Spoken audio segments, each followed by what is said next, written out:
ఆగండి. ఈ కథ మీకు తెలుసా? శక్తి అహంకారానికి అప్పగించబడితే ఏమవుతుందో తెలుసా? బుద్ధిలేని శక్తి ఎందుకు విధ్వంసంగా మారుతుందో చెప్పే కథ ఇది. ఆయుధాలకన్నా అహంకారాన్నే దేవతలు ఎందుకు భయపడతారో చెప్పే కథ ఇది. ఒకప్పుడు దేవతలు, అసురులు ఒకే భూమిపై సంచరించిన కాలంలో భస్మాసురుడు అనే ఒక అసురుడు ఉండేవాడు. అతడు చెడ్డవాడిగా పుట్టలేదు. కాని ఒక్క కోరిక అతన్ని పూర్తిగా కబళించింది. అజేయుడిగా మారాలి. తనకు అపారమైన శక్తి లభిస్తే ప్రపంచమే తన ముందు తలవంచుతుందని అతడు నమ్మాడు. అందుకే భస్మాసురుడు లోతైన అడవుల్లోకి వెళ్లాడు. రాజ్యాలకు దూరంగా, సుఖసౌకర్యాలకు దూరంగా.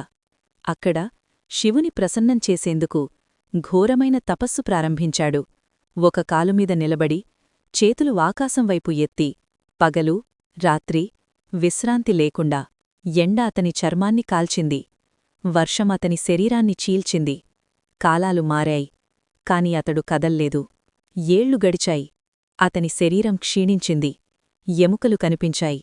కాని లోపల ఒక ప్రమాదకరమైన విషయం పెరుగుతోంది. భక్తి వేషంలో అహంకారం. చివరకు ఆ ఘోర తపస్సుకు కరిగిపోయిన శివుడు ప్రత్యక్షమయ్యాడు. భస్మంతో కప్పబడిన శరీరం, నిశ్శబ్దం, కరుణ, న్యాయం చెయ్యకుండా ఇచ్చే దేవుడు. శివుడు మృదువుగా అన్నాడు, నీకు కావలసిన వరమడుగు. భస్మాసురుడు కన్నులు తెరిచాడు. వినయంతో కాదు, ఆశతో, ఆకాంక్షతో. అతడన్నాడు, ఓ మహాదేవా, నాకు ఈ వరం ప్రసాదించు. నేను ఎవరి తలపై చెయ్యి ఉంచినా వారు క్షణంలో భస్మమైపోవాలి. ఒక్క క్షణం సర్వసృష్టి ఆగిపోయినట్లనిపించింది. కాని భోళాశంకరుడు, భక్తిని ఎప్పుడూ అనుమానించనివాడు, ఆ వరాన్ని ప్రసాదించాడు. ఆ వరం అందుకున్న క్షణమే అన్నీ మారిపోయాయి. భక్తి అగ్ని ఆరిపోయింది. అహంకార అగ్ని రాజుకుంది. భస్మాసురుడు నవ్వాడు. ఆ తర్వాత నెమ్మదిగా శివుడివైపు తిరిగాడు. ఈ శక్తి నిజమైతే, అతడన్నాడు, ముందుగా నిన్నే పరీక్షిస్తాను. ఆ ఒక్క ఆలోచనే సృష్టిని కంపింపజేసింది. శివుడు మరణాన్ని భయపడినందుకు కాదు, అహంకార చేతుల్లో ఉన్న శక్తి సమతౌల్యాన్ని నాశనం చేస్తుందని తెలుసుగాబట్టి. శివుడు వెనక్కి అడుగువేశాడు. తిరిగాడు. పరిగెత్తాడు. అవును, విధ్వంసకుడే పరిగెత్తాడు. భయంతో కాదు, తానే ఇచ్చిన వరం తప్పుగా ఉపయోగించబడకుండా ఉండాలనే ఉద్దేశంతో. సృష్టికి సమతౌల్యం కావలసిందే. అందుకే విష్ణువు జోక్యం చేసుకున్నాడు. ఆయన మోహిని రూపాన్ని ధరించాడు.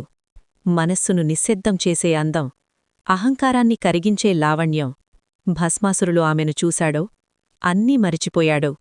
తన తపస్సు, తన లక్ష్యం, తన భక్తి.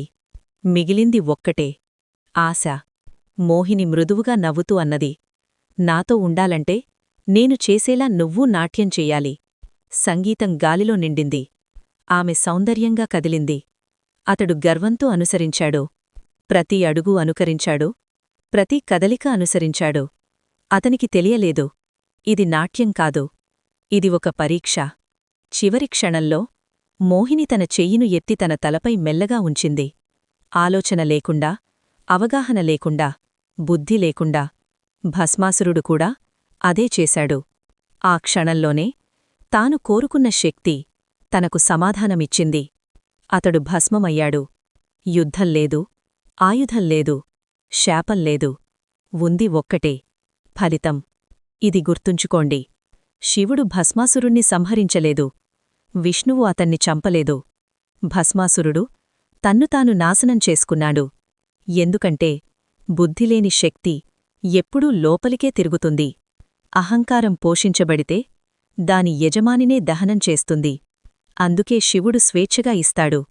కాని ఫలితాన్ని సృష్టే నిర్ణయిస్తుంది.